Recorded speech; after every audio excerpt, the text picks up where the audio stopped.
मला काही नोटीस भेटलेली नाही. भेटल्यावर योग्य ते उत्तर देईल.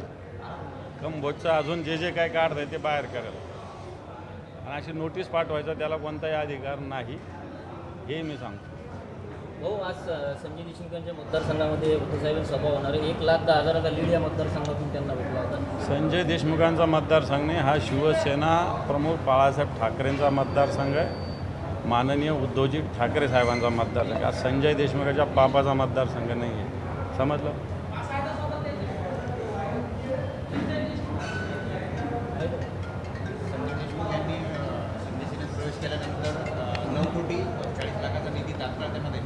कुठं आला का आल्यावर मला सांगा फक्त. कारण असा निधी मंजूर करणं, मुख्यमंत्र्यांनी उपमुख्यमंत्र्यांनी सही करणं, असे शेकडो पत्र आमदारांकडे पडून असतात. निधी मंजूर करायला प्रोसेस हे 6-6 महिने जातात त्याच्यामुळे हे लोकांची दिशाभूल करतात. असा कोणताही निधी मंजूर होत नसतो, असा कोणताही निधी मिळत नसतो. राज्याची आर्थिक स्थिती असते, प्रत्येकाला कोणाला किती निधी द्यायचा राज्याचं धोरण ठरलेलं असतं. आमदारांना किती द्यायचा, खासदारांना किती द्यायचा याचं धोरण ठरलेलं असतं. मला असं वाटतं हे जनतेची दिशाभूल स्वतःचं थोबाड काळं झालेलं आहे, ते लपवण्यासाठी जनतेला अशा पद्धतीनं उल्लू बनवतात. त्यामुळे कोणताही रुपड्याचा निधीसुद्धा यांना मिळालेला नाही आणि मिळणार नाही. नितेश राणेने काल टीका केली होती की मातोश्रीनं कोणती वीट दान दिलेली नाही. काय?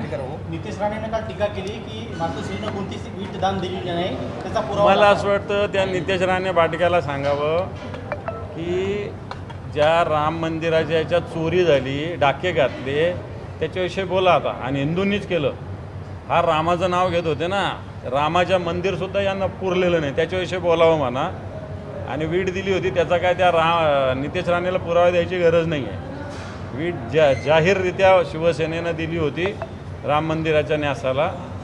त्याचा हिशोब कुठे गेला माहीत नाही, परंतु नितेश राणेंनी मला असं वाटतं की ज्या राम मंदिरामध्ये डाके घातले गेले, चोऱ्या केल्या गेल्या, तिजोरीवर मारली गेली, याच्यावर जरा बोलावं. हिंदूंचंच आहे ना हे. आता रामसुद्धा तुम्हाला पुराणा चोऱ्या करायला आणि डाके घालायला, याच्यावरती काय बोलणार? बोला ना.